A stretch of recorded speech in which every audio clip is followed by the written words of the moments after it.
Hello, everybody. Welcome back to Cinema Savvy. It is myself, George, joined once more by Tayte. And bringing back to the channel, we have Josh from Popped for what is going to be one of the biggest spoiler discussions of the year, one of the biggest films of the summer. And I guess we can say maybe the last big film of the summer after an insane blockbuster season so far. We are talking The Fantastic Four: First Steps, which has now been released worldwide. We have all seen the film, maybe multiple times. And we're going to be talking about everything that happened, all the big stuff, the new casts, Doomsday, and many more on this San Diego weekend Sunday. None of us are there, as you can tell. There's no Marvel there also, which people may have told because nothing outrageous is leaked online. But we're going to be giving our thoughts on this. But how are we all doing tonight?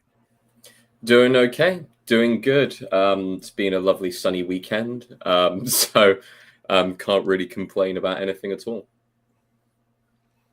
Yeah, I think I'm feeling quite fantastic. I'm not going to lie. There we go. Kicked off the stream. Yeah, no, it's like you said, lovely weather this weekend.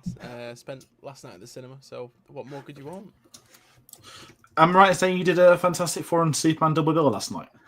I did. It was a super fantastic double bill. Started with Superman, and then ended the evening with a second watch of Fantastic Four. So off topic, how are they as a double bill? Because they're both out at the same time. They're both remarkably similar whilst being completely different, and I guess they're really enjoyable. Yeah, from sort of start to finish. Obviously, starting with Superman, I preferred Superman of the two already, which surprisingly for the duration it is, what is it, like 2 hours 15? It ran a lot smoother on a rewatch. So both films together, I think I had about like 30 minutes in between. But actually, it was, like you said, they are very similar films, but actually different enough that I wasn't too bored by the end of it. But I think Superman is still my favourite of the two. That's very fair. We'll probably talk about Superman a little bit later as well, especially when we get to the box office side of things. But people that may be watching at home, please do comment below your thoughts on the Fantastic Four. As the film is out now, you can put whatever spoilers you want. Things you loved, things you didn't love, things you thought may be missing. We know John Malkovich was, which we know a little bit more about now. And maybe some people thought Robert Downey Jr. was missing, although that was him confirmed in the cape, just not showing his face. Probably got paid like $3 million for that 1 second. So we're going to talk about that, as this is, I'm going to say it, this is the last Marvel film until Doomsday next year. Spider-Man has not even started filming yet, and it's meant to come out next July. That's just not happening. It's not happening. It doesn't have the IMAX screens. I don't think that film's going to come out next July. Unless I'm completely wrong, I put my hands up, maybe October, but I really can't see Spider-Man releasing next July. So I do think, in my mind at least, this is the last Marvel film until Doomsday. I know there's going to be some animated shows, probably a live-action show that I don't know of, that I've forgotten about. Vision's filming at the moment, that's in production. So we'll find out. So, as always, please do get involved, comment your thoughts. Go get us on social medias, Facebook, Instagram, Letterboxd, and Blue Sky. There's a link tree description which will take you to all of them. But let's really get into this now. And I want to put you both on the spot. Tate, very quickly, I want your thoughts on just the other Fantastic Four films, like summarized. The failed four. Is there 4 of them or 3 of them? There is 4 of them, because there's the mid-90s one that no one's ever seen. The mid-90s one that no one has ever seen, including myself, who has not seen it, so I can't comment on it. If we're going back to the early 2000s ones, they are guilty pleasure films for me. I really enjoy them in the goofy kind of like don't take them serious kind of way. I think I actually prefer Silver Surfer, which I think I'm in the minority of preferring Rise of the Silver Surfer. Being actually okay with Galactus being a giant cloud is another camp that I'm in, just purely out of the fact that I'm suspending my belief I'm watching a comic book film. You can go with whatever depiction of a galaxy planet-eating monster you want. That is how I imagine someone, unless you literally got a character eating a planet like this, that I would imagine something to be eaten. I mean, Cloud has no personality, and of course it would have been great to have Galactus actually have a personality, but I actually enjoyed those films. I think they provide some of the best incarnations of the characters. I think Chiklis's, thing is a fantastic depiction. I really enjoy as well. I enjoyed the 4 in general. I think it works, and yes, it's incredibly goofy. It's incredibly cheesy. It's very practical, which I quite like. It's just fun kind of throwback films. I'm now going to admit that I've never actually seen Fan Four Stick, which is being called Fan Four Stick. It's just been dubbed that now by people. I have seen clips from the film. I had no interest of seeing it when released. I still have zero interest in seeing it now because of all the different comments that people have made about that film. I do not want to watch that film. So for me, this is only the 3rd Fantastic Four film I've actually seen. So that's where I'm placed along the timeline. I think for me, obviously, I grew up watching the first one. Maybe not Silver Surfer as much, out of sort of pure dislike for the film. But I think there is a certain element of nostalgia held with the first film. Around that time, obviously, we had Spider-Man was a favourite, so having another, obviously X-Men as well was big back then. So having a new sort of group of superheroes was exciting. Four Stick as well. I can admit I've only seen that film once when it came out. Just levels of awful that I don't really want to get into. It gets so wrong about these characters, and even the slightest thing of Ben's older brother saying it's clobbering time to like sort of give him a beating to sort of encourage this origin of a catchphrase it's just ridiculous. And obviously I know that I think the film had like a really troubled production. You know, there was things that they wanted to do, and the sort of studio said no. They wanted to do sequels with, I think they wanted to cross over with, was it the X-Men at the time or Fox? Yeah, they wanted to. Was it just after? Was it before Days of Future Past or just after? And they wanted to try and blend it. I think 2014 was Days of Future Past, and then 2015 would have been. Because Kinberg took over the directing thanks to Josh Trank, which, for anyone curious about Fan Four Stick, it's basically Chronicle but worse by the guy that made Chronicle, but in a worse place too. And his career has also gone that way down since Chronicle. And that was his first film? I can't remember. I remember liking Tony Kebbell. I'll give him that. Couldn't tell it's an accurate Doctor Doom. But I remember Tony Kebbell headshotting a guy in the hospital corridor. Like, that's kind of cool. That's like my only good memory of it. But we are here talking the brand new Marvel version, a film which I'm going to say, with Marvel's credit, they have been very patient in making since acquiring Fox back in 2019. We know that obviously the biggest part of Disney's acquisition of Fox isn't the Marvel properties, it's the library of 20th Century Fox. But in regards to rights, both on Fantastic Four, the villains, and the X-Men would, quote, return home. And whilst the X-Men are also very patiently being delayed for the big screen, I'm going to give it to Marvel, where we're at a time, and this sort of gives my thoughts heading into this film.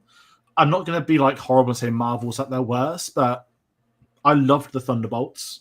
And that was a real surprise to me. A film I had absolutely no hype for. A film I thought would be really bad based off the trailers. It completely blew me away and hit me in an emotional level I didn't think it could or would. And how that film has then performed has been, I don't want to say the word disappointing. It's disappointing in regards to the film's quality, that it doesn't deserve to not be a hit. But at the same time, Marvel have had to look at that film. I mean, this film's obviously already production, but the Marvel untouchable, immortal, every film's this megafied hit somewhere. That audience isn't there for the big screen films at the moment. And they have to start to bring it back to their basics. And I think Thunderbolts is the first real, I don't want to say crime, because it's very good. And obviously my opinion is subjective, but I understand why some films like the Marvels haven't performed as well, where you had to watch a TV series and you had to watch that. And there's these characters that some audiences didn't take to. But with Fantastic Four, you kind of sat there well, it's the first family. They've made a very conscious point of marketing to keep referring to them as that. The fact these characters are on screen, the cast they've put together for this we'll get into, which is amazing as well. I feel like they've handled this very well given Marvel's struggles. And I think bringing on Matt Shakman as director has been the game changer for me, that this is set in a different Earth. This is set in a different, I'll get into a time period potentially. But the fact this isn't in the current MCU to an extent, I think it's made this film a lot easier for people to want to go and see. It's made it easier for maybe new viewers, existing viewers. And we'll get into all that sort of stuff. But I want to hear from both of you your sort of thoughts going into this, the hype levels, where it felt like compared to where Marvel's going potentially. Because now we know Doomsday's going to be the big thing. Doom's going to be the big villain. A year ago, it was still Kang. Sorry, that's what I was saying. Yeah. Tayte, yours. So when Fox was kind of reabsorbed, or at least the characters kind of came across with Marvel, the two big castings that I think people were looking out for were going to be who's going to play Logan in the X-Men film, and who's going to play Mr. Fantastic, or who's going to be cast as the Fantastic Four when that came out. And those were two of the big burning questions that came across straight away. We weren't sure which direction it was going to go in, and like you said, they've been very patient with it. They've taken their time with introducing it in. They didn't go immediately day one, like, bang, we're going to have an X-Men film. Bang, we're going to have a Fantastic Four film. No. They took their time. They've put it in a completely different kind of, universe, a completely different time period. They've made it so far removed from a lot of the other stuff you'd see in the MCU that you can watch it as a solo film. I guess even with kind of the end credit sequences, like, you can watch it as a standalone solo film and have it completely separate from the Marvel Universe, which actually right now is possibly needed. I ended up rewatching No Way Home last night, and just the multiverse stuff that happens in that film, it worked on first viewing, and it was absolutely fine, and it's still a great film to go and watch, but they were relying so hard on those shock value big moments that you notice the pauses in the film. You notice those kind of things because it got to the stage where they were trying to outdo Endgame, and they had to up the ante. With this film, they don't have to do that. They have a completely blank, clean slate, and they took that and they've turned it into something absolutely brilliant. I'm not going to use the word fantastic, otherwise we'll just keep on saying that throughout the review. They've taken kind of a clean concept. They've gone something very, very different. There was a lot of question marks going around at the time of casting. I mean, I know a lot of people who weren't happy with the casting of Pedro Pascal. They weren't happy with the casting of Joe Quinn. They weren't happy with the casting of, to be honest, anyone involved. Like, it was one of those where it was like, wow. I saw even some posts where people putting, you could not have picked 4 worse people for this role. But realistically, I'm sure we'll talk about characters in a bit, but the characters work so well together here. The chemistry is great, and it shows that they've actually had time to melt into these roles. They've really had time to gel together as a team. The dynamics are brilliant, especially with the fact that this isn't an origin film. This isn't a film where it's like, bang, this is them getting their powers. Like, you have to gel together. They finally have to start working as a team like the other Fantastic Four films have done. We drop them in. They've already kind of been doing it for a few years. They've already got that chemistry. They've known each other for a while. You have those dynamics set. So from the very start, it feels like the first family is there. And that's what you needed. You didn't need another origin. You didn't need connecting it to the other rest of the Marvel Universe or having it as a big event film. It needed to be its own contained thing within itself. And that's where this film works perfectly.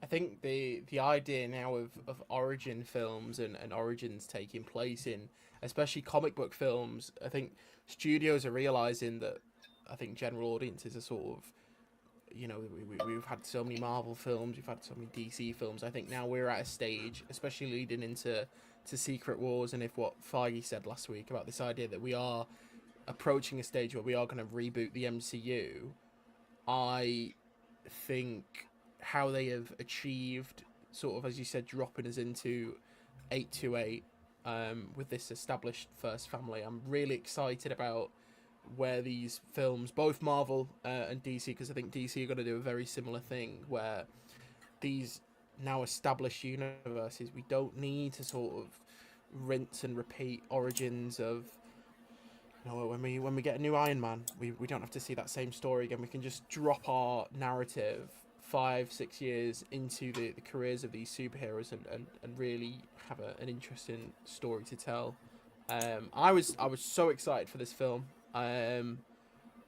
Obviously, I think when the time that the Fox deal was going around, there was a big burnout for X-Men for me. So as excited I was that Marvel Studios were going to have the hands on the X-Men to some extent, it's fantastic. We're going to get maybe some better X-Men films, maybe some more comic accuracy. But Fantastic Four was always the sort of the big one, the more exciting one of the two. And I think they've waited, they've really thought about this story. And yeah, there were some concerns that they'd only gone into production a year ago, around the time of San Diego Comic-Con last year. But I think the end product is a really satisfying film.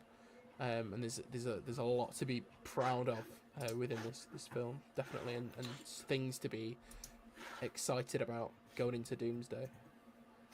Yeah, and that's kind of where it sort of starts with this. The opening of this film, we'll just get to the pregnancy test just after, but to essentially have a news, which has been in the trailers, getting a news segment of they've been around for 4 years, and let's do a montage of all the people they face, which is one of my favorite scenes in the film. I know it's a bit basic to say that because it's a montage, it's lots of action, but in terms of a very quick entry point, if you've never heard of the Fantastic Four, because I would say they're one of the very, very, very few comic book properties. I put this up there with Superman, Spider-Man, Batman, not the Avengers. I'm probably missing one or two more glaringly obvious ones where everyone just knows their story.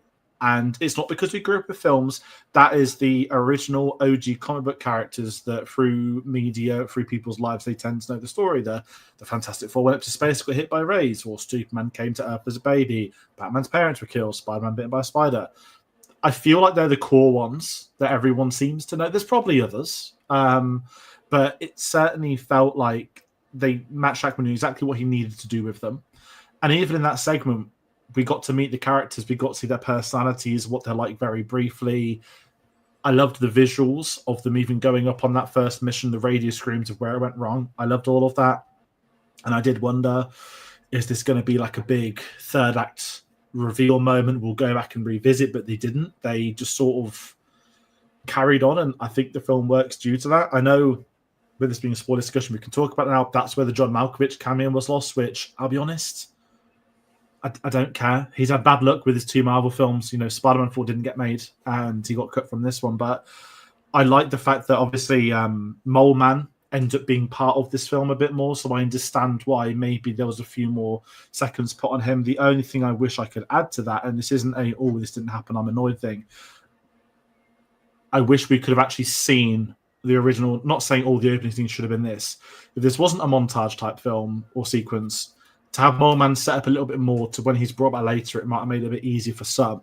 But I'm not complaining about the scene we got because we got like the first ever Fantastic Four issue that was recreated, which was a really fun little moment on the news broadcast. The 90s Fantastic Four cast a scene in there because I don't know if it leaked. I think did they go to the premiere? Like they were announced that they're going to all have cameos by Kevin Feige, and I just thought it was a great way to bring viewers up to speed. That this is who they are, this is what they've been up to. And now we're going to be placed there in the story of what's to come, which at this point in time, it is, the Invisible Woman, Sue Storm being pregnant. But just for both of you, what are your thoughts, not necessarily just on that opening, but the world itself? Because I think visually, I think this, when I say Marvel, that's quite an entity these days. I'm looking at NC, I'm struggling to think maybe Black Panther of an MCU film where you're transported into a new location or new something, and there feels like a consistent visual to what that is. It doesn't just feel like there's Earth with a couple of random buildings. It's like, this is a new world. This is how their technology is. It felt, obviously, it's a retro futuristic 60s vibe. Now, my big thing, and we'll find out in 17 months' time, so I thought this was going to be set in the 60s, right? Because we all thought it's going to be set in the 60s because their costumes are 60s and it's like the Tomorrowland type stuff. Now we have the credit scene. I think this film is set in modern day, but in their Earth, their modern day is the sort of Tomorrowland aesthetic. Now that's a really minor thing for right now, but I just sort of came out of that thinking this will make so much sense when they move over. It will skip them having to do time travel and stuff like that. But I loved that idea, and once I'm in it with the opening 10 minutes of this film, I'm in for the rest of it because the film goes very different. It doesn't become the stereotypical Marvel, here's a villain, here's a threat, here's that. This is almost a family drama with a villain involved. And I liked that it didn't feel like the other Marvel films. But I think you're in or you're out on the opening montage, and I think most people, probably all people, are in on this. Yeah. The opening montage actually reminded me of, dare I say, another Fantastic Four film done by Disney Pixar called The Incredibles, and harkening back to those kind of vibes, with, Mole Man, of course, being, the Underminer, and all those different things coming through, which, of course, The Incredibles was clearly inspired by Fantastic Four. So it makes so much sense that would be kind of the aesthetic brought back, or at least kind of what was shown there. But I loved the fact that it had that old kind of Parfait News vibe, of welcome to the world of tomorrow, kind of like here's what's happening in news today, kind of news bulletins of their past fights and everything like that. I love that was able to bring us immediately into the setting and immediately settle you into the universe and kind of get you prepared for everything that was going to come. So that was really kind of, I love that. I really love that. As far as kind of like, the actual aesthetic of the place, like you said, it's Tomorrowland, it's that World of Tomorrow thing. I thought it was amazing. I think it's fantastic. And I dislike the fact that a lot of comic book films aren't willing to take the risk of going for those kind of different stylizations and different versions of humanity, especially when you're looking at, the multiverse in general and the different concepts and all the different things you can pull in from. We've seen a little bit of it from Across the Spider-Verse. We've seen a little bit from that entire series, but we haven't really lived in it. We've only seen glimpses of it for a small amount of time. And yet now, we get to see an entire film of it. So I really enjoyed it. I think the whole sort of retrofuturism is one of my sort of top highlights from this film. I think there's the production design, especially. There's so much thought and care that's gone into it. And I think a lot of it would have come from Matt Shackman's sort of direction as well. We know with WandaVision, his big thing was ensuring that everything sort of fit the time period that they were sort of parodying, and even just small details like the cameras that people are taking pictures with, or the cars. And even though the Fantastic Four are flying a spaceship, there is still that sort of analog feel to a lot of the controls and the systems throughout. Herbie, he's got different videotapes depending on if he's at home or if he's going to space. Just small details like that really add to the world building, just to create this great new world. Like you said, Wakanda, when Marvel introduced Wakanda, it was a completely new place. Everything had purpose, design choices, and it felt like we were stepping into a new world. Every other Marvel film, it's this, I wouldn't say bland, but there's not a lot of care and detail that goes into establishing these locations. Maybe Shang-Chi as well, I think, does a really good job of creating these new sort of landscapes and settings. So having 828 be this sort of Tomorrowland was stunning. It worked. It ticked every box for me, I thought. Absolutely. And we get a Latveria. Lovely little nods, but I was like, because there's many questions. It is D23 next month. I don't think we're going to get a lot of anything come out publicly about Avengers, but I do think we may get a photo of Doctor Doom, probably with the mask on. But I was very curious with this whole film entity, not like looking ahead to Marvel, but to me, Doctor Doom is tied to Fantastic Four. I know that he's going to be an Avengers level threat, if we can say that for the films. And obviously that's going to lead into Doomsday with the Secret Wars and potentially Spider-Man in the middle going off very different reports. But I did wonder, is this going to be a film where we get a little bit of, could we get a cameo from him, or are we going to see, but just even Latveria being shown as that, an empty seat in a political room, that does enough. Because if you don't know, that doesn't change your impact of anything at all. But if you do know, that's like, okay, this is cool, like Doom's coming to an extent. And obviously a question we'll find out eventually is this villainous Doctor Doom going to be from Fantastic Four's multiverse? I do hope the answer is yes, just for more, not simpler storytelling, but there's a lot they've got to do in that film, I think, to work. And I do think, I know we'll talk today, I do think we're going to actually get a lot of familiar Infinity War beats of it being Doom's story where Avengers appear versus traditional Avengers film where a villain appears. But sticking in with this one, we've obviously got to talk about the key point of this. So it begins with Sue finding out she's pregnant, that the Fantastic Four will become a 5. And I guess that's where we get our first official character introduction into them as a family for the chemistry. Let's talk about the actual four. Tayte, you very well brought up the casting. I remember at the time, because I don't think it leaked. I think it was one of those normal ones, right? Where it's like certain actors are in discussions for certain roles. And there was an official announcement. And the two that were, I believe, online went for massively was Joseph Quinn and Pedro Pascal. I'm just going to make a really quick comment about Pedro Pascal. There is currently an insane online deranged campaign about his anxiety. And I don't mean it quotation taking the piss. I mean like people are just going wild, especially given the fact that obviously I'm just going completely blank on the actress who Vanessa Kirby is obviously pregnant at the moment, is engaged. I'm just going to jump out there and say I think a lot of people are crossing their politics into what they want an actor to be. It's like they want to see an actor get shown up for something. There's nothing to be shown up for when an actor is. How would these guys cope if it was Bradley Cooper and Lady Gaga? Do you know, that sort of thing? Like, it's chemistry. They're clearly friendship. They're colleagues. And I just think it's gone deranged online at the moment. I'm just saying that to get out of the way because it's very strange that targeted, coordinated campaigns going on. But the cast, I loved in this. I loved the four of them. I can't sit here and tie that I know the Fantastic Four comics. They weren't one of the groups I grew up with reading, so I can't talk about actors here, there, everywhere. But you're looking at this group of four. You've got, I don't want to be arrogant and say, I think you've got two household names and two upcoming stars, because at this point in time, Joseph Quinn is like becoming, this is maybe the film that cements him as a household name. Because everyone's seen Stranger Things, or they've seen Gladiator 2, they're seeing this. He's going to appear in Doomsday. He's done his dramas. He's been in films such as Warfare as well. He has been insanely busy. And it's crazy to think about Stranger Things that fourth season, you know, he's done all this in between seasons. We know he probably, let's say he isn't going to be in season 5 because he's dead, spoiler alert, but I wouldn't be surprised if they find a way to get him a cameo or something. Pedro Pascal, who's probably the biggest star on the planet at the moment, I'll be allowed to say. Like, he's in everything. It's become a joke, but he is in everything. He's in the dramas. He's in the blockbusters. He's got Mandalorian next year.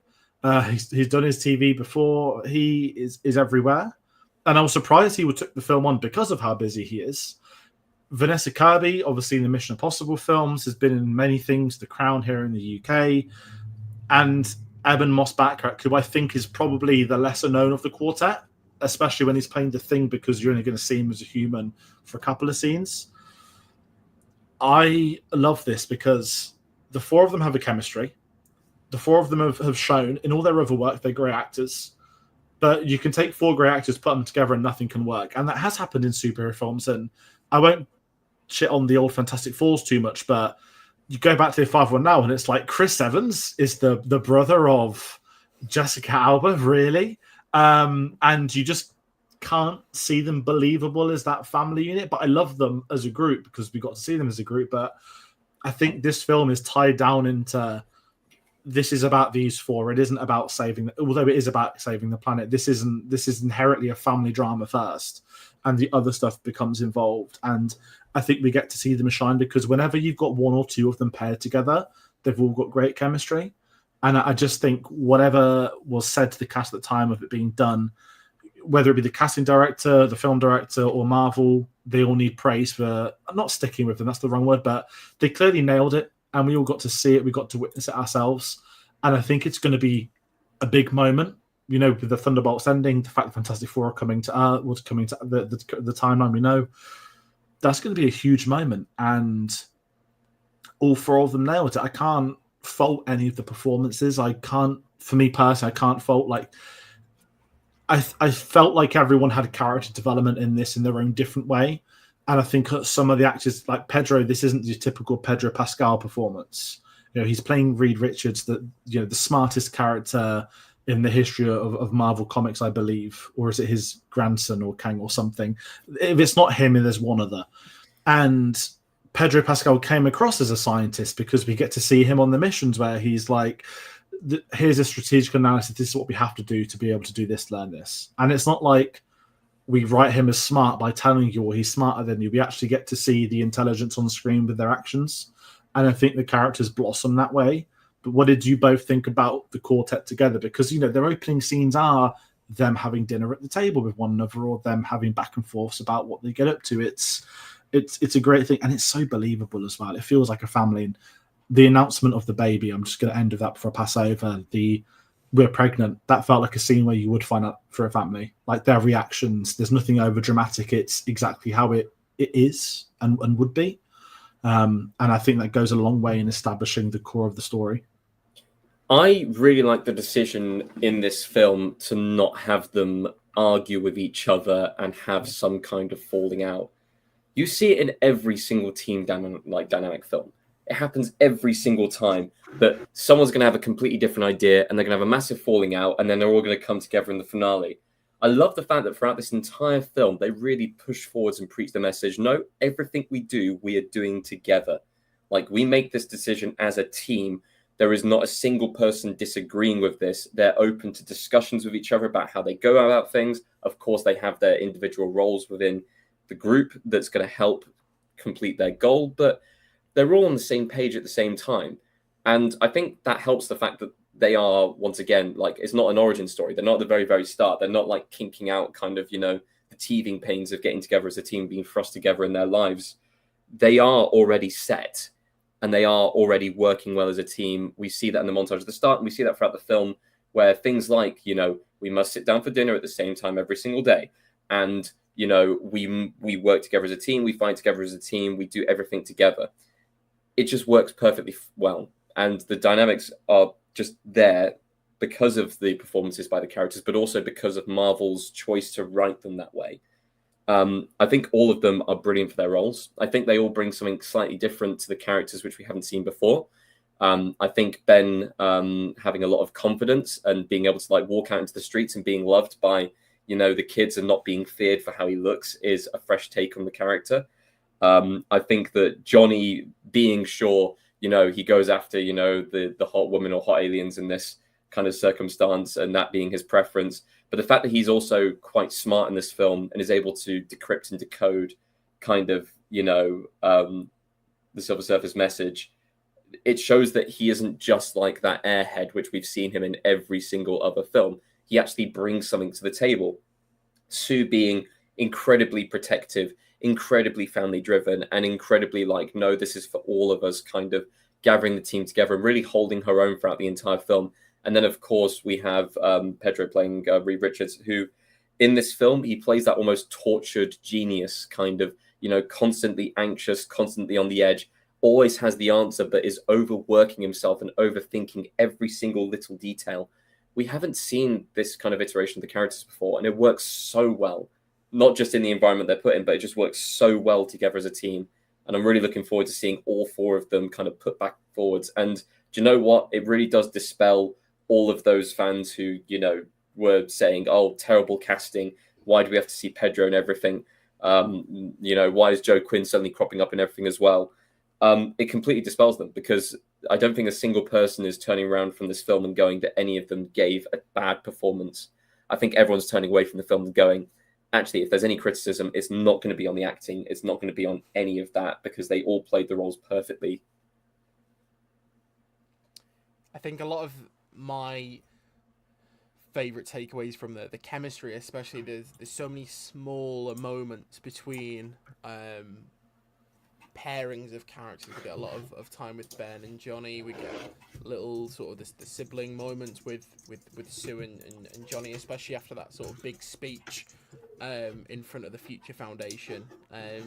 You know, she's just given this huge speech about saving the planet, and she's not going to sacrifice her child for the planet, but she's not going to sacrifice the planet for the child, etc.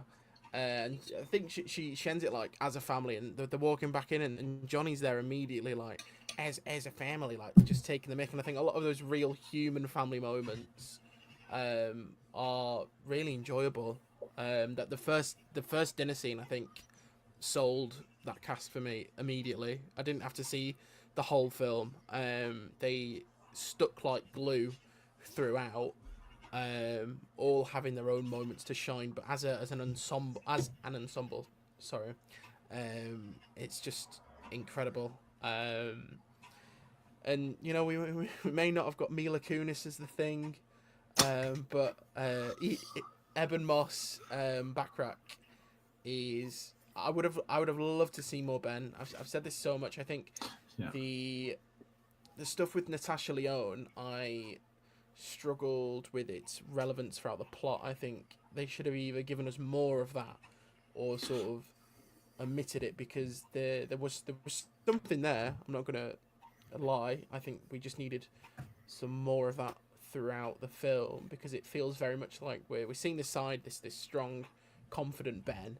We're seeing him interact with these people around him where he grew up, but then it's sort of forgotten for a lot of the film until they're evacuating and he goes to see Natasha Lyonne's character again, and it's sort of, we forgot about this character, let's just go and visit her again. I would have loved to have seen a bit more of that throughout the film, maybe when they come back from Earth after seeing Galactus, and maybe popping her up there again just to give a bit more time for Ben. But the main four are, it was a delight to see.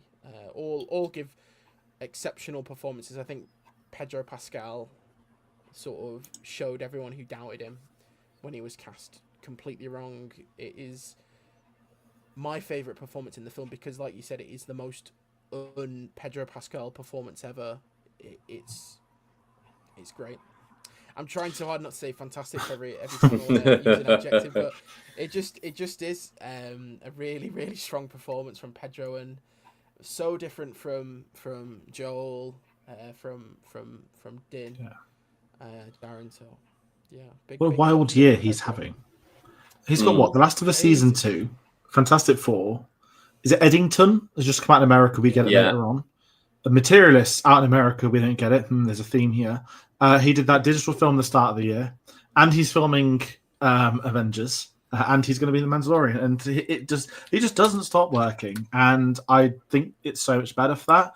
But kind of going with what you both said, that it's such a great setup for them, and I agree with the stuff with the thing. I'd say out of the four, I don't want to say he doesn't have a lot to do, but he's probably the one where, Johnny's on his, I don't want to call it a side quest, but Johnny's working out the algorithm while the others are figuring out how do we do this. I think you're right. Ben's the one where we maybe miss a couple of scenes, but I really like Natasha Lyonne and what we get from her so far. And even just him with the school kids, like he's so comfortable in just doing his thing, walking around in his like jumpers. I loved it. I love that there's probably a story to tell with, he looks at the old version of himself in the TV when it's on the street, and you're sort of thinking he's still thinking about the fact he's not that anymore. And if the rumors that there's fast tracking a sequel, because there are murmurs of a 2028 release, I think they've spoke about. I would love it not to like focus on the thing, because that's the wrong thing to say, but I'd like to see a bit more of the Ben side of it develops, because I think out of the four, and it's not bad, is it? One out of the four doesn't get as much development as the others, but when the core story is Sue being pregnant with the child, you've got to introduce Franklin, you've got Johnny figuring out what's going on with the Silver Surfer, which is a great segue into the threat for the film. We have the Silver Surfer. I'm not going to do the Herald quote. I know it's becoming a big thing now. But we have the Silver Surfer arriving to Earth on behalf of Galactus, because he is the overarching villain for this film. I did rewatch Rise of Silver Surfer. Very, very reminiscent chase of Johnny Storm going after Silver Surfer. I absolutely loved the sequence, and I've got to say the Silver Surfer sequences, that's not meant to be a tongue twister, are very enjoyable in this film. And I think it makes I don't want to sit there comparing it to 2007 one, because this isn't meant to be the 2007 film. Julie Garner's playing Charla Bal. It wasn't, they've done to swap the Silver Surfer. No, this is a pre-existing comic character. I'm going to say it's probably for the better that they didn't do the same version as 18 years ago. For a start, Galactus isn't a cloud now. And I wanted to see what they would do with her story. But I loved the whole Times Square sequences, that because these have been set up as a family already, we can go in with the story a bit quicker, that guess what? The biggest threat is coming.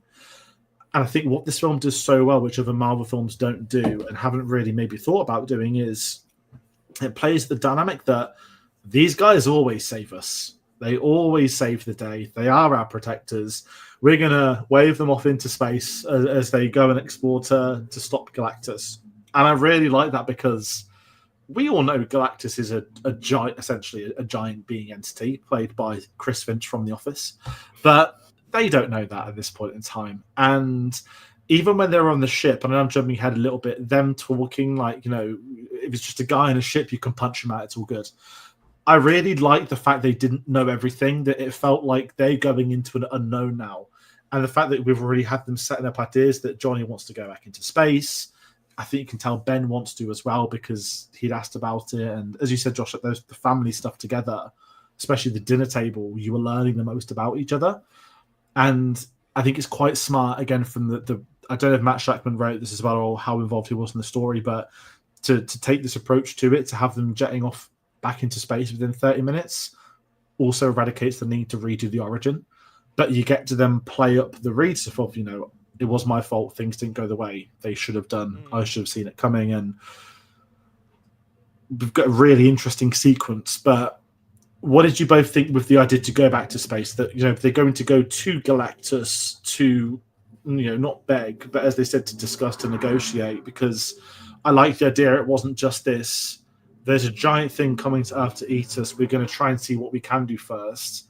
Now, I've got to say, without jumping too far ahead, I hate they released a clip 2 weeks ago where they'd already basically decided to tell the public that, guess what, Galactus wants the baby.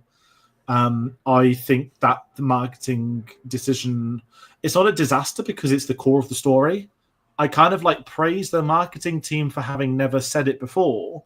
The fact that most of the trailers are the first 30 minutes of this film, which is really worth praising because some films go way too OTT.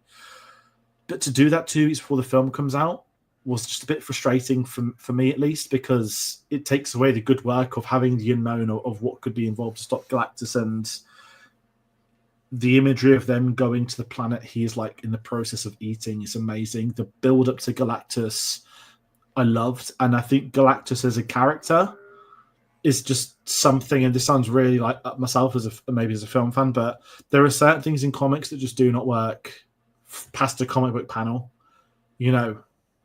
Here's a giant thing that eats planets for a living. You can do that. I personally think of Secret Invasion one, and these characters you've seen for 15 years. Guess what? They were mutating aliens all along. There's a lot of rubbish in comics, and that's not me dissing comics as a platform. Because you can reboot, you can do so much with the comics. You're allowed to go more wild in the stories, knowing there's always a reboot around the corner.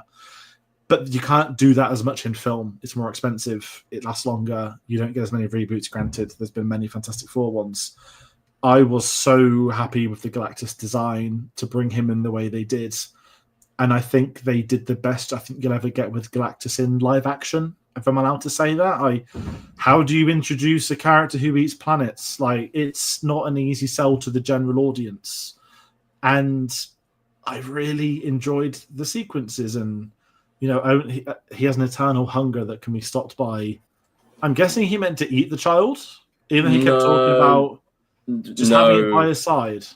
I mean, I don't read comics. That's just something I've never got into them. Even then, I am aware that Franklin Richards is one of the most, if not the most powerful comic book character. Oh, I know that. Ever. I just thought Galactus wanted to eat him, so I was really confused for a while. But then he said he was going to eat the planet with him watching. No, he says that he can absorb his hunger, or he can, manipulate it, or he can change. Okay. He could lift the curse, basically. Which, after seeing kind of the end of the film, you can kind of believe otherworldly powers will absolutely. I think if it becomes a common theme across Marvel films going forwards, that people just want to use Franklin Richards and steal him or even kill him so that his powers can't be used. That's completely fair game, because overpowered character, very difficult to handle. But going back, I really enjoyed the depiction of Silver Surfer. I actually enjoyed the fact that it was a female character this time, slightly different take on it. And I cannot remember her name, but she was in Ozark. She played it fantastically. She played it really, really well. Is it Garner? Julia Garner, is it? Julia Garner, yeah. No, really, really well played. I know it's become a meme online of I Herald and stuff like that, but do you know what? It works. One thing I was a little bit disappointed at is in the trailers, you see the shot of Johnny touching the surfboard, getting kicked off, and then floating back down to Earth. that was cut from the film. I was a little bit disappointed in that because that was one of the coolest shots of the trailer, and that would have been really cool to see on a massive screen. It's a shame that some of those scenes have been cut purely for an aesthetic point of view. But honestly, I mean, I'm jumping all the way to the end here. One of my favorite scene from the film was watching the Silver Surfer chase them through like the interstellar quantum jump. My word, like seeing the Silver Surfer actually surf is so cool, especially seeing her surf through space. What an incredible sequence. And what an incredible kind of character of resilience, and just like, you know, one of those things which just never stops coming at you. Really, really well put together sequence, really, really well done. Especially with the black hole as well, drawing her in and them being able to basically outsmart her to get away, because like she is such an unstoppable force. And if she's just the herald, then it obviously kind of shows the power of Galactus being the main villain of the film and how much kind of he draws in and how much of a threat he is. I like the fact they didn't kill him. I like the fact that he's still there, just floating on the other side of the universe. And I'm sure it definitely won't come back to bite them at some point in the future. But I think all of the otherworldly stuff they did, including kind of, you know, the opening sequence where they talk about them going into space. And then there are discussions of, okay, we're going to go take the fight to Galactus. Let's go find out. Let's see if we can negotiate. There's the full discussion about, can we get the new suits? Like, is it going to work this time? Is it going to stop them from, you know, the space rays that gave them their powers and everything like that? There's so much kind of little bits of little nuggets of information that gives so much heart to the film, just for those kind of things to work when they get to space. The sequence when they face off against Galactus the first time round obviously goes quite disastrous. Of course, we have at least one scene where Johnny is a bit of a hothead, uses up all of his oxygen, and then everything falls to pieces very quickly. But the fact that we have, you know, Sue giving birth during that sequence heightens it even more. My question is, and I genuinely need to ask the question here just so I'm on the same page as everyone, does Galactus like cause her to go into labor? That's how I read it. Like, his yeah. laser beam did something, and then she's suddenly giving birth, and I was like, oh, like, yeah, because it a lot of time does pass, like in the opening, but when, you know, the first scene's her pregnant, and then it's like montage of them having a baby being pregnant, and then I think he speeds it up because she's like, the baby's coming now. Yeah, and I liked that as well because that hasn't been in the marketing at all. Like, we know she's been in marketing as being pregnant, but I wondered, oh, was the film going to do it? But you could say, what is that the end of the opening act? Yeah, or if Galactus just goes, I need the kid, I need its powers to stop my hunger, bang, you're going to give birth now so I can have the kid. That's a bit like, whoa, what an escalation of the stakes. Like, wow. It looked like the Silver Surfer might have had the power to just pull the baby out, which also would have been horrific. Because, you know, Ben has to pull to get into the speed to do it, which I love the Silver Surfer stuff as well. Yeah, it's a good question because all of this did sort of come through. I'm just going to bring, before I go to you, Josh, a couple of comments. He needed Franklin to take his place to pass the mantle on to him. Okay, that made a bit more sense. God, poor baby just sat there in space devouring planets in a giant spaceship. Something like Homelander would have done that. And RJ's one of his favorite scenes was the chase of the Silver Surfer. Yeah, because that was phenomenal. Josh, your thoughts on the Silver Surfer / Galactus stuff in the middle, because it was a big part of it. I think if the promotional material for Galactus hadn't leaked a few weeks ago, I think it was some sort of food brand or one of full these body scanned in photo, wasn't it? Yeah, it was literally the full popcorn HD, bucket, full maybe. body scan.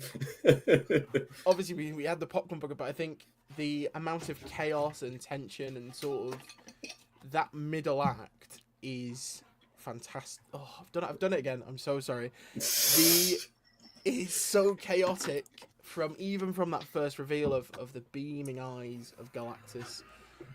We have a bit of compassion from Silver Surfer. You know, she's simply doing a job. But as we sort of learn through Johnny's little mission, there is a human side to Shalabal. You shouldn't have come here. I think she says you regret this or something like this. And be with yours. It all builds up to this reveal that Galactus is this huge thing. They've joked about being able to punch him about and sort of fix this issue, and jumping way back to this idea that everyone thinks that they're going to come back and have sorted this issue. when actually it creates an even bigger issue by confronting him as we have Franklin who's born. It sort of speeds up Galactus's mission to Earth. He's probably a bit more determined now that the kid's involved. I think I assume Galactus didn't know about Franklin until they visited him, and I think that might have Agreed. been very different to how he approached Earth. Maybe he just would have gone to consume it anyway. And bonus, there is a super cosmic baby on this planet. But I think alerting him to Franklin a bit sooner sort of made things a lot more worse for our sort of heroes. But that space scene, not just for the visuals alone, but seeing Reed's intelligence in that moment when he's trying to figure out what to do, and Ben's panicking. You've got Johnny trying to shoot lasers at Shalabal, and then to top it all off, like we said, Susan Labour. There's so much going on, but I think they do so well to handle it that it becomes the best sequence in the film, without a shadow of a doubt. And then obviously Shalabal's chasing them on top of it, so it is the highlight of this film. I think it's wonderful. I think the stakes change in that meeting, because when we get to the finale, he has the opportunity to just drill into the Earth, or at least start the drilling whilst he goes and chases after Franklin. I don't think drilling's ever on his mind at that moment. I think it is purely like, nope, I'm not going to consume this planet anymore. I am here for the child. That is it. I don't need anything else. Like, that is what happens. That's how the stakes change and everything like that. Past that moment, like even in the finale, there's no reference to him eating the planet anymore. It is literally, it becomes personal. It becomes, the planet's no longer a threat. I'm after the child. That's it. And, I think the decision to make Sue pregnant in the film, I think the decision to have Franklin as that kind of, Franklin's going to come at some point, blah, blah, blah, immediately means that you're always going to come to this point. You're always going to have this point where, like, the mission isn't Galactus is going to eat the planet, we got to stop and kill Galactus. It's suddenly like, oh, we got to, like, save ourselves, transport the planet, or we got to, we got to keep Franklin safe, because that is the bigger threat at this point. Like, he's not after the planet anymore. He's after this one child, and he isn't going to stop at anything for getting this one child. Yeah, I'm in the zone of this. So this leads on to my only real criticism of the film, and it's not even a real proper criticism of the film either. The only thing that doesn't work for me is, and I understand the logic of this, by the way, because it's the ethical conversation, but suddenly the world is against them for like 24 hours. And listen, it's a great topic of conversation, because if that happens in reality, yes, the entire planet says give up the baby, because that is, as Reed eventually puts, it's ethical, it's logical, it's probable. I loved Sue's speech in the crowd, but it just feels so forced for the sake of 10-15 minutes. And then as soon as they get the plan, and I love the plan, by the way, bringing up teleportation earlier, like I've read that as, look, they're proving he's smart because he's just learned teleportation. And then it's like, let's take the Earth in this place and put it into that place. I'm sat there like, that's how they're coming into I sat there so many different times like, that's how they're going to come into the MCU. Yeah, that's how they're going to come in. And I was just sat there like, oh, that's smart. Like, not like, oh, just because it's smart. I was like, I love the concept of, to escape this being that needs to feed on planets, we have to take our planet away. And that keeps the villain as a credible threat, because they have to run from the villain, not, we can beat him in a fight. We have to get away from him. And I really loved that dynamic of the curfew, of the building. The 60s stuff really comes in, of the telly, the newscasts. And it's such a great plan. And I think, Josh, you text me, I don't know if you have the same thoughts, Tate. When they do the countdown, and we know it's going to go wrong somewhere, that first red beacon, I was sat there like, Doctor Doom. Latveria. Yeah. And then obviously very quickly it becomes a lot of reds, and then it's a great man. And I even love the Silver Surfer just destroying them all, because you feel like, oh, they're fucked. Like, you feel that moment. And it's such a great, great moment. On the rewatch, I did sit there thinking, can I just check that still wasn't red before they noticed it? It wasn't. It was green before, which is a shame. Because I just loved it. Doctor Doom's like, I didn't want to do it anyway. But for the sequence to then set up Galactus coming here, Tate, as you said, right, his mission becomes the baby, not the people. I like that. I like that Superman has addressed that too recently. Of hey, guess what? We can destroy a city and try not to not kill civilians. Looking at you, Zack Snyder. It leads into a really fun final act for me that it ends up being a trap. Like you need to set a trap for the giant Galactus to get into, and leaving the one teleportation device left. To me, that doesn't just signal a way to get rid of Galactus. I'm going to say it again. That also means that they're like, so that's how they're going to get into the MCU then. And I know it's bad. My brain keeps looking forwards to what's to come, but because it is part, if you think about it, a year and a half for we're so far deep into the MCU at this point. Like... yeah, this is the problem, isn't it? Because Doctor Doom's going to be a thing in the Avengers films are, and we know because of Thunderbolts, these guys are going to have to move there eventually. I liked having that fun of okay, what can happen in the wider picture as well as this individual picture. And even the Galactus sequences, just the way they shoot the scale. I mean, obviously, if you watched on IMAX, you got the full IMAX format.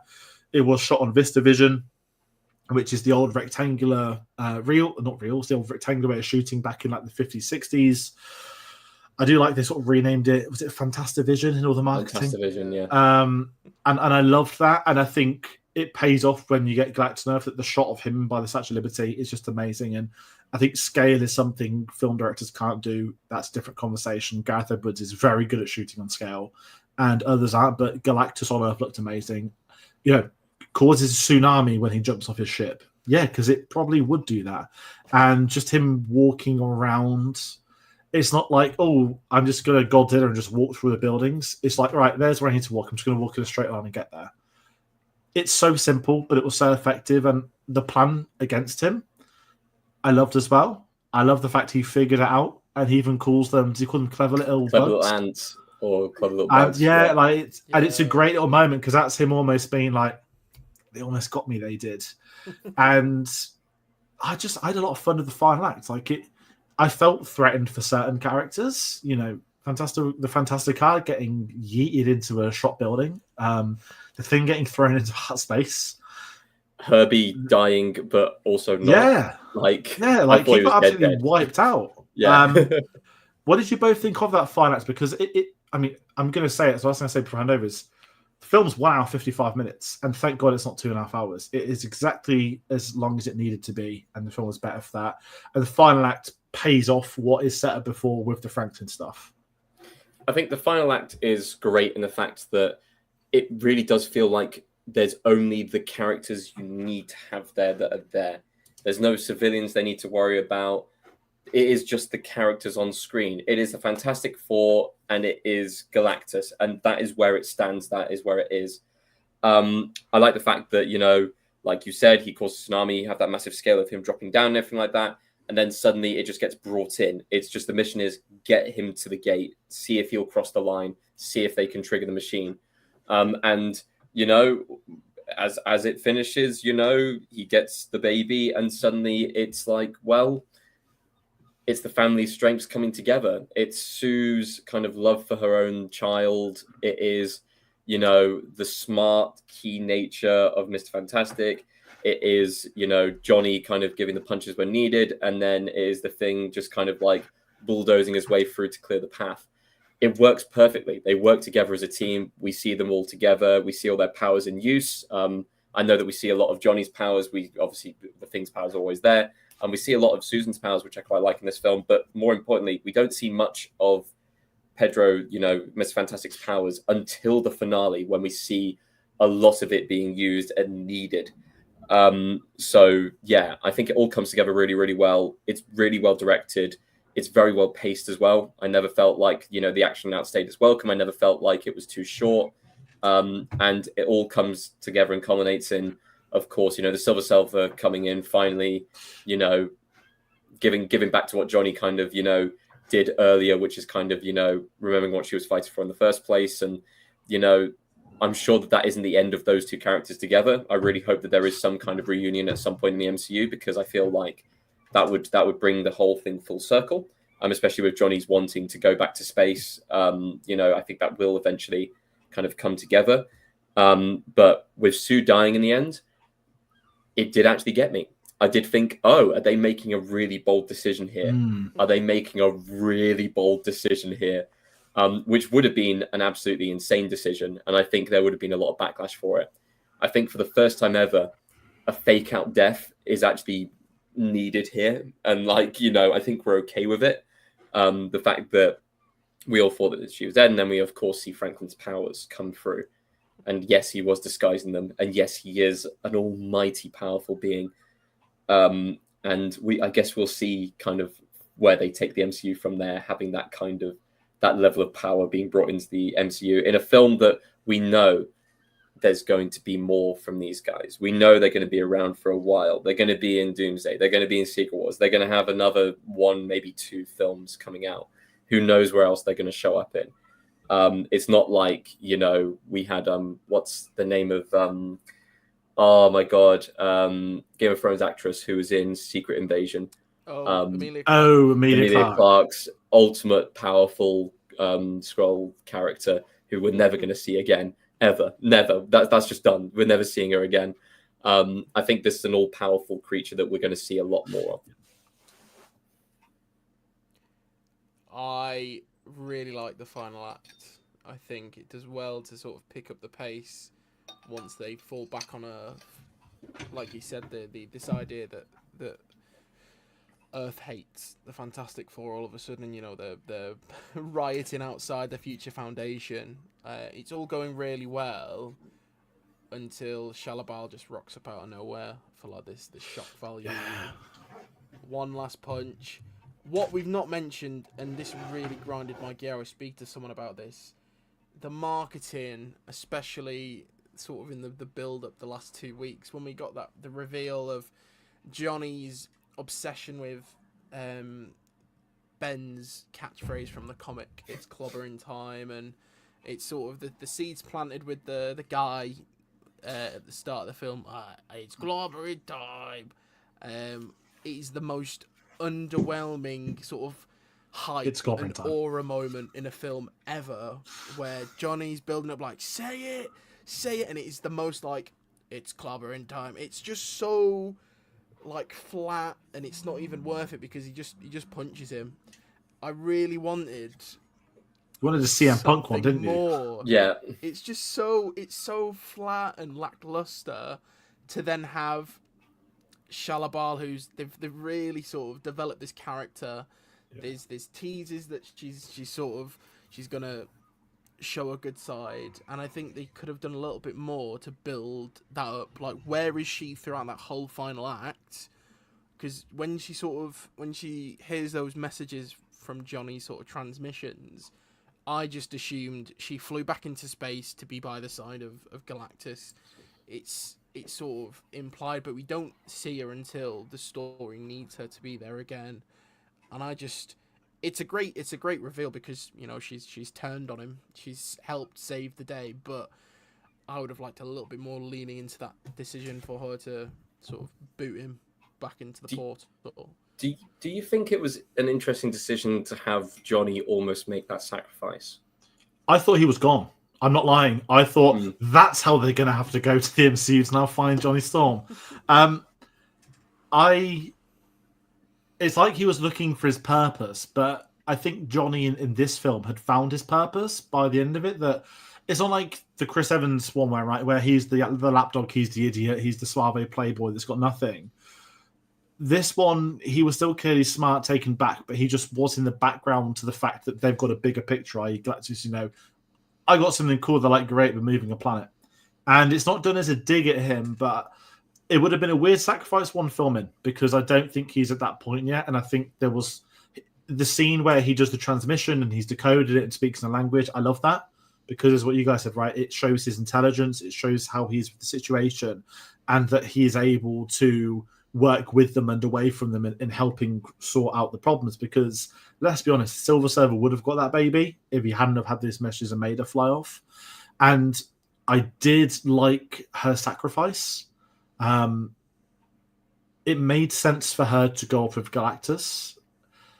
Her origin, it's not a criticism of it. It felt very much like a reshoot. Like, we're going to put this character arc in with her. How do we show her as a little bit more of just the Silver Surfer, quick origin, you're with your family. I like the idea that, she had to, she offered herself to sacrifice her planet. And I love the ideology that she says to Johnny that, you know, Franklin would do this if he was old enough, because everyone would for their planet. And yeah, it's a good question. What about you, Josh? Do you think she was going to go, or he was going to go? Sorry. I think so. He at the end of the day, he was doing this for his nephew, and it comes back to that sort of family thing. I was convinced he was going to do it, which is why it was a sort of a shock, a semi-shock, I should say, because you would expect the Silver Surfer to sort of turn and side with the heroes at the end of the day. But I was fully convinced he was going through that portal. I didn't really connect the dots that this could be how they have to travel across the multiverse, whether or not Reed knew where the portal was going to go. I think it was just implied that it was millions of light years away. So somewhere habitable, I think he said. I think we see Galactus return again in a maybe not the next film, but I think he's not done, which is exciting, and maybe that's how we get the other Silver Surfer. Even though I think Shallabal will still be by his side. Even more so now as punishment for sort of betraying him. I'm in the same boat. I think Galactus comes back on the intention they didn't kill him, thrown off away to be gone for a while to clear the schedule for Doomsday. Probably shouldn't be in the next. I don't know Fantastic Four enough to know like who should the next credible film threat villain be, because the obvious answer obviously would have been Doctor Doom, but we know that Doctor Doom is Avengers, so I don't know what their plan is. I'm sure there are others out there, and whether post Doomsday or Secret Wars, there is, you know, Kevin Feige spoke about the reset itself. Whether that means that they're going to put them in our MCU to look at other MCU villains to play around with them. Yeah. Because I'm not just saying it as like the Infinity War way, but there's certain characters I really want to see some of these interact with. Johnny Storm and Spider-Man is obviously a legacy duo going back to the comics. The old famous Spider-Man bag on his head, part of the Fantastic Four I love, and there's a lot of potential for these in the universe, and it makes me very excited for it. And as far as threats go, like Galactus is there. And whether it would be a fleeting cameo here, there, I don't know. You know, people like Mole Man, who are villains in the comics but would never work on screen. I liked him in this. That hey, he's already been a threat. He's actually developed somehow, and kind of a good guy now. Like, yeah, like he's like the political game that he will help them out because ultimately he wants, you know, the planet's at stake, not their egos and their individuality. And he's not big enough to be a villain in his own film, right? And they will, I don't want to arrogantly say this, Fantastic Four will be seen as not like the future of this series, but, you know, is there talk of a Thor 5? I don't know if there was or is, but the OG Avengers are kind of done now, very politely said. And the future is Fantastic Four. The future is the X-Men. The future is... I don't want to say Black Panther because that sounds really horrible. There are murmurs of what Black Panther will be from the next two films. I won't speak about them. There's obviously concept art that may or may not be accurate. But there's a lot of open doors. And I think we'll have Fantastic Four, like, you know how Captain America and Iron Man are at the forefront of the Avengers? I think Fantastic Four is going to be the forefront of whatever is next for the MCU. And I think they have to be, because that's how they should be. They are big enough. And if we kind of sit with that, obviously we know Franklin's a part of that, but let's talk the credit scene though, because I know we're sort of rounding out toward the end. Okay, we got our first half look at Doctor Doom 4 years later, and this is where I'm going back to what I mentioned earlier, that I think this film is set in the modern day. It is just a future, it's the retrofuturism as the theme. I think because everyone spoke so much about it being set in the 60s, no one's thought that it might actually not be. And if we're going to start genuinely plugging our Doomsday thinking brains on, it actually makes sense that I'm just assuming that for reasons unknown, for reasons we'll find out in the film, Doctor Doom is probably going to take Franklin as part of his project, and that's going to lead them chasing or hunting Doom or escaping from Doom with him. I don't need to sort of overstate that as such, but what did you both think about that as a credit scene? I think it was fine. We know it's directed by the Russos, and I actually think it's actually just a scene from the film. I don't think it is. What's the word I'm looking for? I don't think it's we're not going to see this next year. I think this is a clip from Avengers Doomsday, and we'll see this extended with more detail. Do you think also the end credit sequence from Thunderbolts is a clip from Avengers Doomsday as well then? I think so. Yeah. I think both of them are, and I understand them not... Kind of like the Captain America credit scene back in 2011 was a clip from Avengers in the end. I loved that at the time, that we got a little cool sizzle reel. And I think it's fine to go back to that, because when people start watching it next year, they'll be like, oh, okay, this makes a little bit more sense. And yeah, it just makes it makes it feel like a bit more sense, a bit more continuity-wise. Maybe it's why they don't want to show Dr. Doom's face. Maybe that's something we'll see at D23. If we don't see it at D23, we'll see it next year on marketing and trailers. Obviously, we know that Robert Downey Jr. is obviously going to be a humongous part of all of that. But what do we... Yeah. Do we want to talk about the second credit scene? Or does anyone else want to add anything on that one? Don't really want to talk about the second. The second one's just a fun credit scene of, the cartoons and stuff like that. Could we just talk about Michael Giacchino quickly? I want both your thoughts on the soundtrack, because we've not spoke about it yet, and it's the fifth character in the Can we go back to the first one as well after we've talked about Giacchino? Go to the first. Sorry. So, my theory going forwards, because I think that Deadpool and Wolverine is a bigger film than we all think. I think the whole introduction of anchor beings and all of that is going to be part of the grander plan. And whether it's Doom being an anchor being or Franklin being an anchor being, that's where the film's going to go. In that sense, I think that Doom's going to kill possibly a variant of Kang at some point. Like, they may somehow weave that into things just to kill off that thing completely. And so we know who the real threat kind of is for people that haven't been keeping track. But I really do think that it's going to go in that direction of, they're going to start to lean towards Doom wanting to control not just the universe, but every multiverse. And to do that, he has to deal with hunting down or taking out the various different anchor beings that could stop him. And that's where I think it's going to go. I like that. I think because Kevin Feige spoke about Kang for the first time publicly, he just referred to the actor rather than saying Jonathan Majors. Rightfully... There's a very delicate conversation to have about this. Yes, Jonathan Majors should not be allowed to return to Marvel. No, that did not mean you need to write out the character of Kang, who has infinite multiverse versions of himself, the easiest recasting ever needed for a villain. Mm-hmm. At the same time as that, they also had Kang the Conqueror killed by a horde of ants in his official villain debut. Yeah. So to pivot away from that, to put Doom in, I agree with. I think it's Marvel's own fault, whether they want to publicly admit that or not. And I do think there is a loose end as such that even if a lot of people aren't watching the films compared to before, people are going to the cinema for the event films. Deadpool, Wolverine grossed like 1.3 billion, right? Everyone went, why? Because Hugh Jackman was in it. That's the market. It wasn't just because it was Deadpool. It was the Hugh Jackman factor. Hugh Jackman's in the MCU. Everyone is going to go watch Avengers because it's going to have Avengers in the title. It's going to have marketing campaign to another level. It's the December release slot. It's going to be gigantic.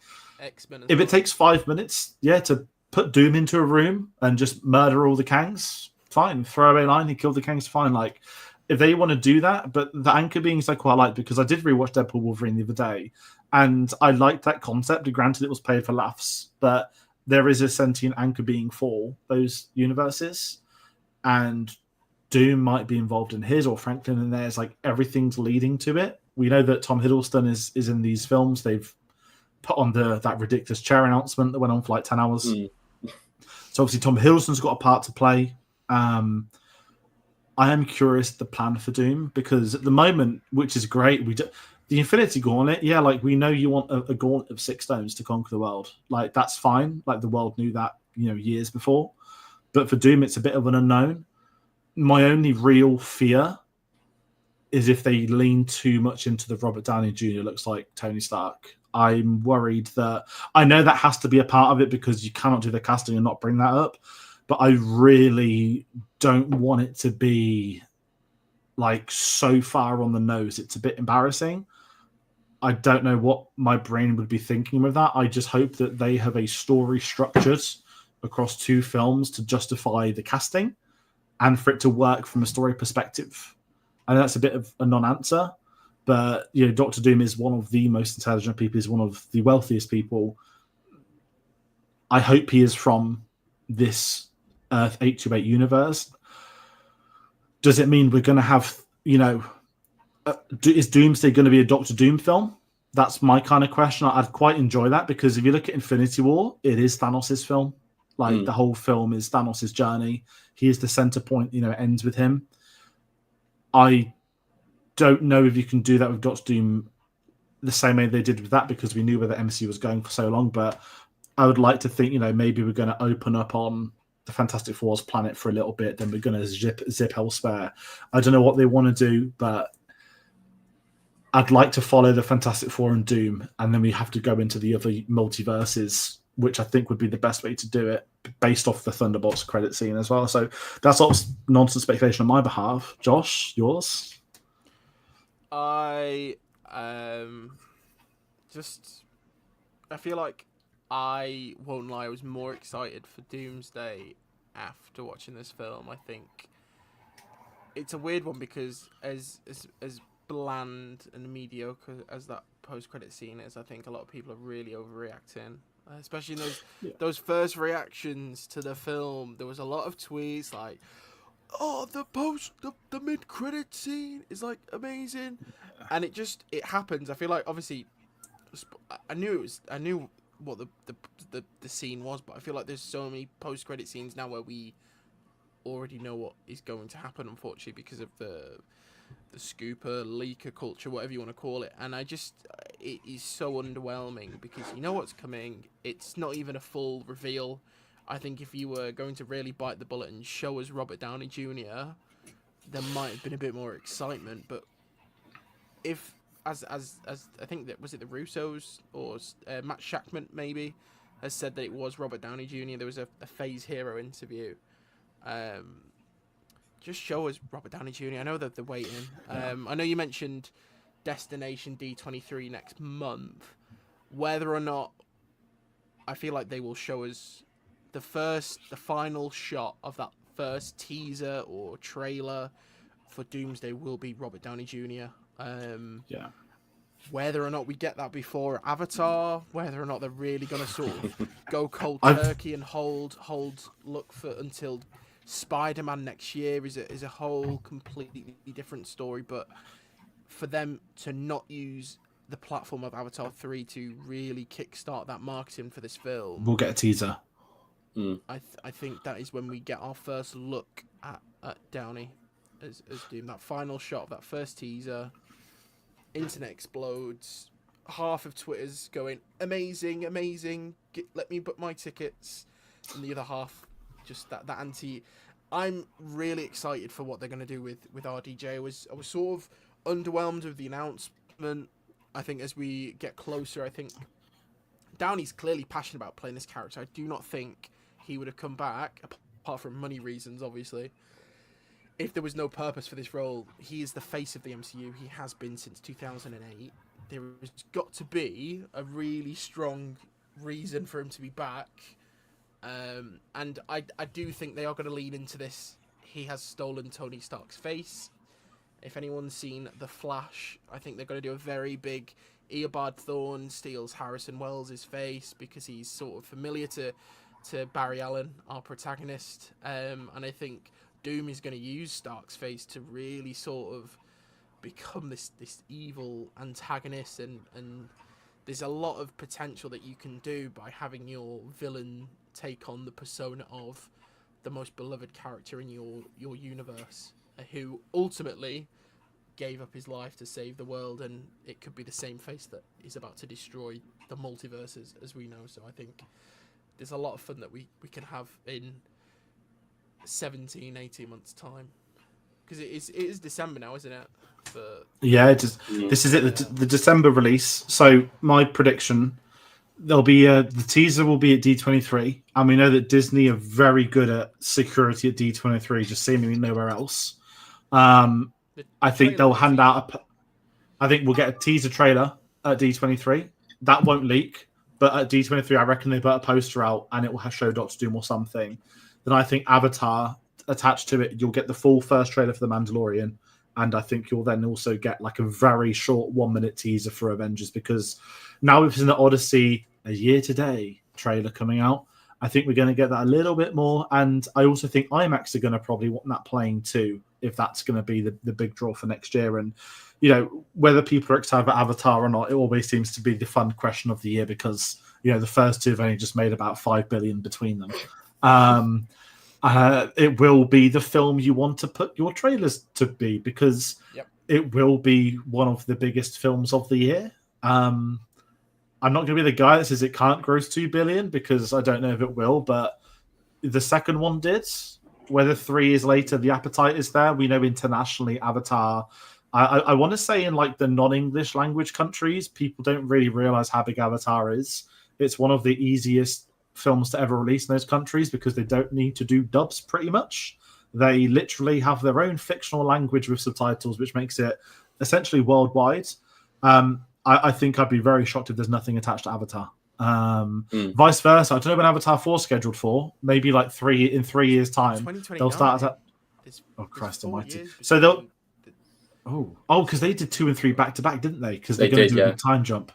Okay, I don't have to worry about that, thank God. I was going to say they might return the favour for Secret Wars, but because I think we're getting December releases, aren't we, for Avengers, with Spider-Man in the middle. So I do hope they, as much as I actually really do want a Spider-Man in a New York, because, you know, 4 films in this, still haven't done it for Tom Holland. Releasing in between the 2 Avengers films, lots of stories and rumours about Battle World or this, that, and the other. The reality is that they've set Pinewood on fire a few times the last few weeks in that workshop, so God knows what they're planning on doing with Spider-Man. But if they're shooting in England, it's not going to be New York. Fantastic Four can get away with it because it's retro features and they still built an incredible Times Square set, but they couldn't do what Spider-Man would need to be today in a modern New York. But yeah, it's very much worth discussing because it is a big thing. I'll touch on Giacchino shortly. I've been listening to the soundtrack a lot in the last few days. And it's safe to say he's probably made one of the most recognizable film themes in recent years for this, because everyone seems to know this theme before they watch the film, which is a wonderful sign at its impact. I've got the Violin Order for the little... I never buy singles, but they've done a very cool mini translucent blue one for the main theme. I'd like to see this nominated for an Oscar, but I've just got to hand it to him that I think he scored 7 films now in the MCU. I don't mean to diss on Alan Silvestri. I wouldn't be surprised if he comes back, but I think it's time for Giacchino to compose the Avengers scores. And that campaign begins with this, because this soundtrack was amazing. And he still manages to put a pun on for every track list. And I don't know how he's still doing it like 20 years after making soundtracks, but it's a phenomenal soundtrack. And it adds to that character in the world building we spoke about at the start, that it feels like its own because it also sounds like its own thing. But I just don't want someone like Alan Silvestri to come on board and make like one Fantastic Four noise and then never talk about it again. It's kind of like Black Panther and Avengers. Like, you got the Wakanda theme for 10 seconds and then it stopped. Yeah. Didn't Adam Silvestri do Doom's theme for this film in the end credits? Is there a Doom theme? Mm-hmm. I'm pretty sure on the credits I saw the track title is called Doom ? And it was Adam Silvestri. So he is going to be doing... It's not a bad thing. Alan Silvestri is an amazing composer. But I just wish Giacchino could like get that. You know, I love Michael Giacchino. He doesn't seem to stop working. No, the score is fantastic. And I think what helped was they put the main theme in the trailers, which not a lot of MCU films do. A lot of the time you get other songs or scores getting thrown in, stuff like that. But immediately people are going into the cinema saying Fantastic Four. Like, it's straight away. It's like an earworm. It's straight away there. So I think that gave the score a lot of, a boost before you even go and see it in the cinemas. But even like some of the other scored moments, so not even the main theme, just kind of some of the quieter moments, the montage at the start and, other things throughout the entire film, the score is always present and it's always very good and it fits the theme very, very well. So yeah, no, it definitely works. And Giacchino, I mean, he's a great composer. He's a fantastic composer. And yeah, I think I'd be happy for him to come back and do any more Marvel scores or anything like that. I think he's already, he's worked with Marvel before. So, it's a no brainer to just keep on bringing him in and everything like that. So I was going to say something and it has slipped my mind, so I'm trying to really think. I think it was about. I feel like when they had that drone show, was it at Was it at San Diego or was it D23 last year when they had Galactus as a drone sort of amalgamation? It was one of the two, and I think they played the theme there. I think they've had this sort of motif established a year in advance, so it's always existed. That first trailer had it. I'm sure they played a very early edition of the theme when they did this, when they revealed. I think you're right. The leak trailer from last San Diego, when it was them getting into the. It wasn't even the trailer. They played it out loud outside when they had like a drone. It was people leaving the convention. They had the Fantastic Four logo. They had Galactus's head in sort of a drone show, if you will. He probably did. San Diego D23. I'd seen an interview with Matt Shackman saying that he was on board very early, and he had I think it was the same with the Batman. He had the Batman theme done like the day he was hired or had a conversation with the director. He was on it, and it's not like dissing other composers. I think Marvel as a studio, there have been. There's been very few excellent scores. There's been a lot of fine scores, a lot of okay scores, but you look at the most distinct themes, and you can actually pinpoint most of them to Giacchino films, right? You can look at his Doctor Strange theme, his Spider-Man theme, Fantastic Four theme. Obviously, Ludwig Göransson's Black Panther stuff speaks for itself and rightfully won the Oscar, but I think they tend to bring on their composers like later on, and I think sometimes that can not have a negative effect, but Tayte, as you said, right, the trailers built something recognizable to the viewers to go into that film with. Even the little IMAX 10-second logo that played was attached to Thunderbolts. That's the theme in itself, and you come out of it excited and like on the vibe of the score. And I think Marvel can miss that sometimes. You know, Hans Zimmer, let's take Interstellar, because we spoke about earlier with the black hole thing, but he wrote that theme the day Nolan asked him about the project, and that became the theme.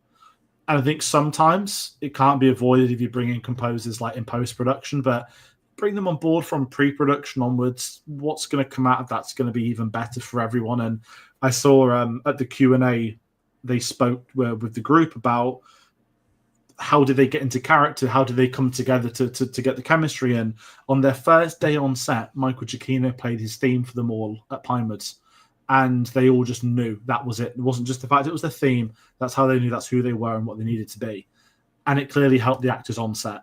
And we are here talking about this group. And I think the music and the visuals all come together and aid to make the film better. A long way of talking about, but I'm just going to say I want him to get an Oscar nomination. He probably won't because it's a superhero film. They hate recognizing them. But this is one of my favorite scores of the year so far, if I'm allowed to say that, I think. To throw in as well production design for an Oscar nomination. Production design, costumes need to be up there. Like the approach to and this is kind of is kind of what throws me off of Marvel is they're so secretive about so many things. I understand that, but you know, No Way Home, like having CGI in New York for the whole film because they don't want to go on location. Go make the set and put a green screen behind it because the actors get the environment to act around, and seeing this world is going to make it better for the actors to act in. It's going to make it better for performers to work in. It makes everyone's jobs easier.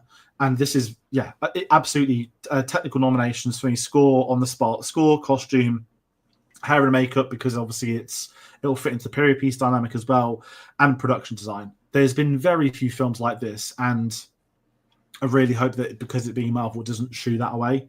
I would like to think for this it is recognised, because I was sat there thinking, how many like retro futuristic sci-fi films do we really get these days? The only one I could think of was Tomorrowland, and all the actual Tomorrowland stuff was like in a small 10-minute segment. We don't actually have this sort of visual imagery made anymore. You know, Don't Worry Darling had something similar going on with the whole retro vibe, but ended up being because of the incels in the computers. Still a very weird film, very funny press tour.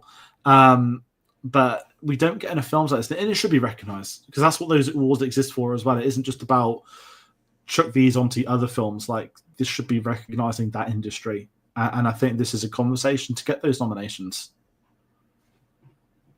Yeah, no, I agree. No, I completely agree. Like, it's a shame that superhero films aren't lauded more when it comes to awards and everything like that. Yeah. I think, could this film buck the trend purely because it is so different to all the other MCU projects? I know that Black Panther was, heavily nominated across the board, and of course got a Best Picture nomination. I know that a lot of people were talking about possibly a snub for Robert Downey Jr. for Endgame, but would that be a legacy performance kind of nomination, or would that I never be? agreed with that. It's one of those weird things. Well, he got his Oscar in the end, after for a performance which was way better than anything he did in the MCU. I just want to add. And then said that he'd never come back to comic films and Avengers Doomsday in cinemas next year. Yes, but did you see the size of the check they wrote him? Like $95 million per film plus box office, his own trailer village at Pinewood.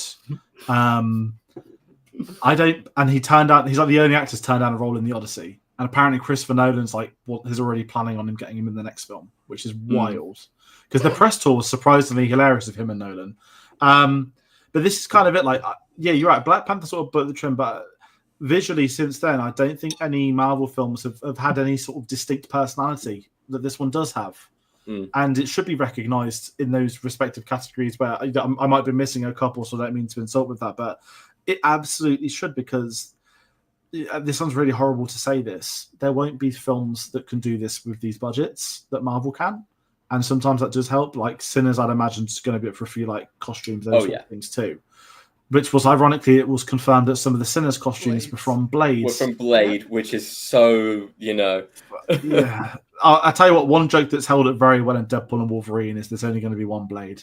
That's hit harder than any of the jokes. If that ends up being immortal, then unlike you, the immortal Hulk Hogan. Sorry, different conversation. But yeah, it could be a fun one. I'm struggling to think of the other Oscar films, but I know by the end of the year it's Oscar season, and I'm sure there'll be some morbidly depressing film that everyone hypes up that no one else remembers in 3 years' time. I'm really trying to wrap my head around what films they are talking about for Oscars at the moment, but I just can't. We're in blockbuster season. It's not the time. Yeah, I was going to say I think because they've only just started announcing festival stuff, aren't they? I feel like the only one we can talk about at the moment is Sinners, because that's the only one that's really been released and has a shot. It's a good shout. We are going to get some. Weapons I want the Peaky Blinders film. Shout.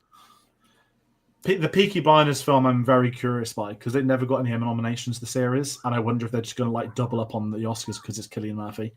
That's my bet at the end of the year, that Peaky Blinders. No idea if the film will be good or not. That will just, for some reason, get a lot of nominations somewhere.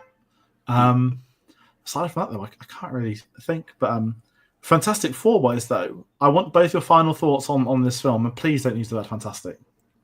It's great. It's an absolute blast to go and watch in the cinemas. See it on the biggest screen possible, but actually, I feel like you'd enjoy this on any kind of screen format and anything like that.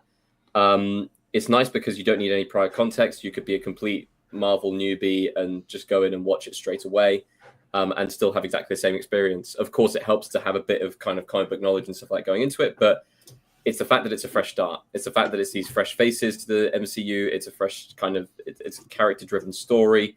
It's just brilliant across the board. And yeah, my favorite scene from the film is, once again, the Silver Surfer chasing through the black hole scene, which,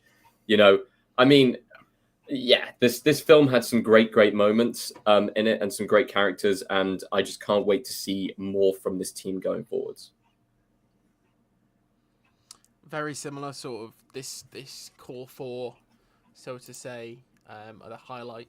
I think the casting, sublime, really good. I think, as I said before, we are at a stage for comic book films now where we don't need origin stories.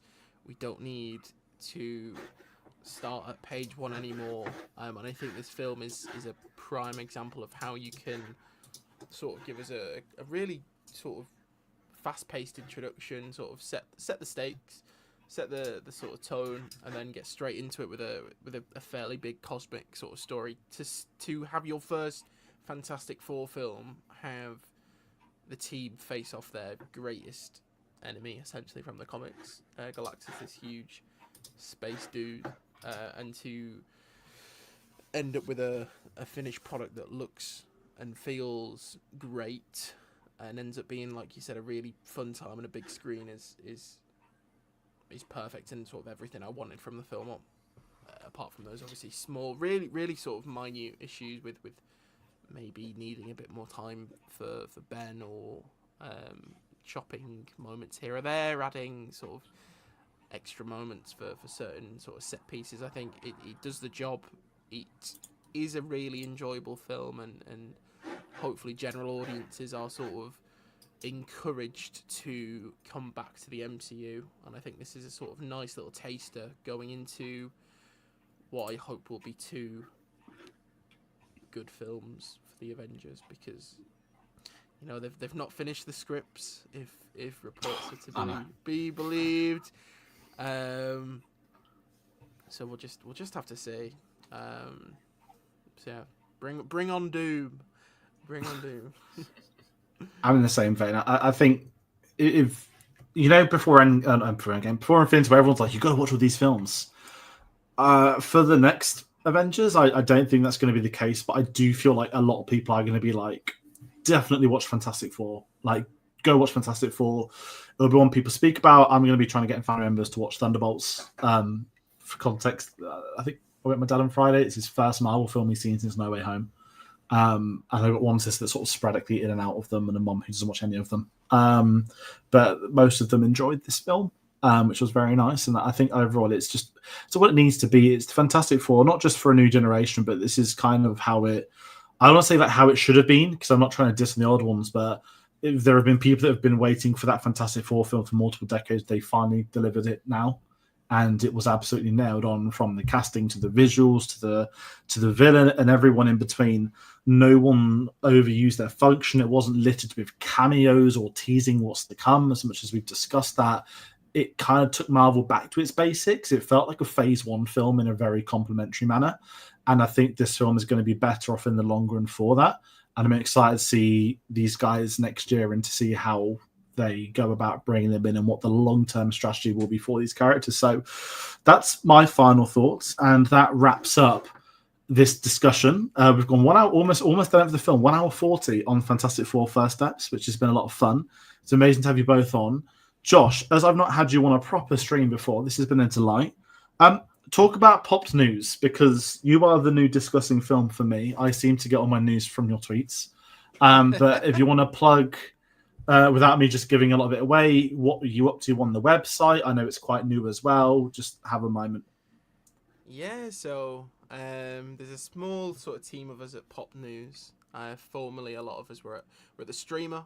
We've now moved on to this new website. Just basically, essentially all film, TV, both streaming. And there's a bit of gaming as well. Our socials are primarily sort of the news. We do have in the past done podcasts and YouTube. That's something that we're wanting to sort of dive into a bit more, but the main focus is the website. And there's a lot of exciting things happening with the website behind the scenes at the minute. Sort of diving into the archive of a lot of, let's say, missing work. But there's a nice bit of film and TV there. But yeah, follow us on X, Twitter. We're also on YouTube. I think there is a link tree somewhere. But yeah, that's Popped. Definitely, everyone go on there. There's a link in our description for that as well. I think I've attached it to the YouTube channel. We've had Dave in the comments. Amazing to hear from you as always. It's a great time at the Finest of Rush, but a great time at the cinema. And RJ14 has been commenting all along. Thank you so much for that as well. Everybody, when there are new releases, what else? Naked Gun's out this week. That's apparently, it looks very funny. Apparently it's very funny. There will be a review out for that. There will be some other things going on. Mark your calendars. July 31st is the fictional birthday of Harry Potter. So I am assuming that there'll be some news this Thursday. That's all I can say on that one. And there's a lot more things happening. So this kind of rounds out blockbuster season. It's been a very busy few months. The biggest blockbuster season, I think, if I'm honest, since pre-COVID, in terms of releases, the stature of these films as well. Obviously, we've had Superman, we've had Fantastic Four, F1, so many others. There obviously will be some more reviews, and we'll put them on our socials when we do. So that is me rounding out. Thank you all so much for watching, and we'll see you on the next one. Take care.